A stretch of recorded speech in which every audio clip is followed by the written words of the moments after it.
Alright, so today we're going to be taking off this head because the first cylinder, because on the first cylinder, the intake leaked on the leak down test. Second cylinder, it was the exhaust. Third cylinder, it was the intake again.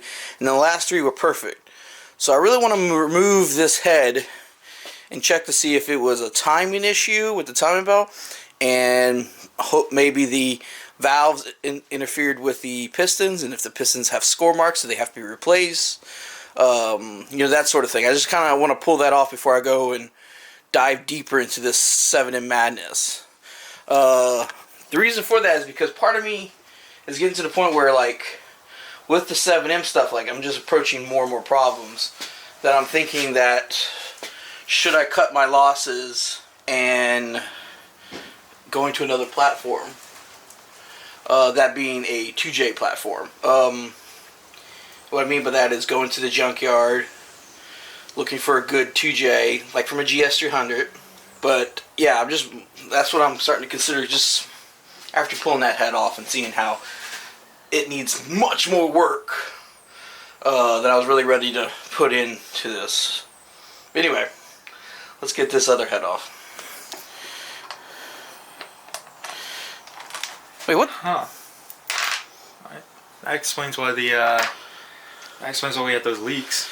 Yeah, I didn't put the belt. Why wasn't the belt not on, Carl? Dumbass. Yeah, let's just chilling. That would explain, because when we were turning this thing, it was not turning these. Yeah, that's why the resistance was there. So the first three cylinders must have been just slightly open. Yeah. Just enough. Just enough to pass the test. Man, I'm stupid. I am so stupid.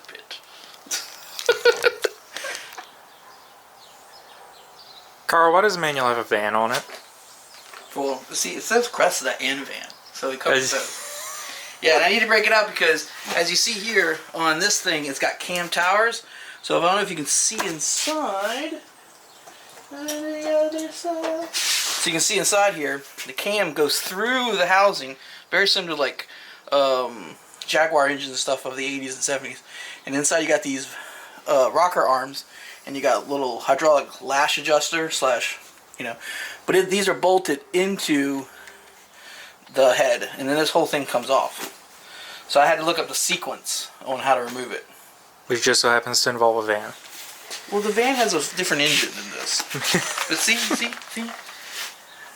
has the things on it. Yeah. Which end do you want? Put your brace back on.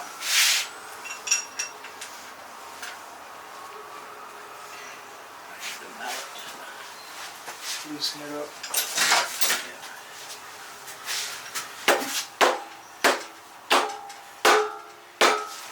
I'm afraid these are going to come all out. But if we'll just clean them up, put them back in. Yep. You good? Yep. Alright. Okay. Okay. I'm just being a bitch now.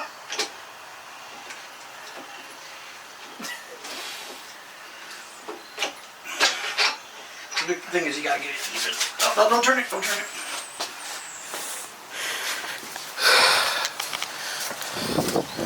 So, looking at the head, these all look pretty fine, except when you get to number one. Just comparison, look at this one and this one. This is all seated improperly. This somehow valve got bent. Maybe it was put in wrong or something. But and also this one looks a little, right here too, right here at the top. I don't know how well it's coming up. Interesting, just real quick, that it has the old TE Toyota little Tech Arc symbol in the valves. I think that's kind of cool. But yeah, this one's all fucked up. This one looks pretty bad too. And if you can look on, the piston, these are the valve release for the 7M, 4 valve per cylinder. But you see that little dent? Yeah, that thing just dented the fuck out of that thing. We have a dent on this one. Oh, look. And we have a dent. Yeah, so we have a dent. And you have a dent on 6. We have a dent here. And we have a dent here on the exhaust, one on the intake. And we have one on the number 6, but the number 6 one's barely there. The gasket doesn't look blown in any parts. I mean, there's some, coolant that's not exactly, you know, it's a little rusty, but other than that, everything looks fine on that end. It looks like what made this engine run poorly was my stupid Frankenstein idea of putting a 2-valve on top of a, and it made an interference motor. When we were cranking on it, we probably made it worse. This one is very rough surface. It is not in good shape. It needs to be cleaned. It needs to be like polished or something, but it's got like a bunch of scratches in it. Where that one's smooth, this one's got a bunch of scratches in it. This one's smooth. This one's smooth. Keep going. Let's see, this one back here is pretty smooth other than the little dent that's right here, but it's a very small dent. Alright, keep going.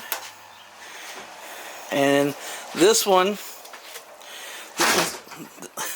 also pretty good. So it looks like these two cylinders are the best. This one's next third to best. And I would say fourth to best. This one's fifth to best. Even though there's that big, keep going to that big thing missing in it. What I can do is I can hit that with a piece of emery cloth, smooth it out, because if I leave it as a sharp edge, it's going to create a hot spot and it's going to create detonations, but I can smooth it out. But this one's bad. This one is bad. I don't know. It's got a lot of. Yeah, it's real rough. Yeah, I don't know if I mean I might be able to smooth that one out, but it is bad. So yeah, so that's what was going on with this damn thing. Yeah. Yeah, it was almost all good. It was almost all good. Almost. Anyway.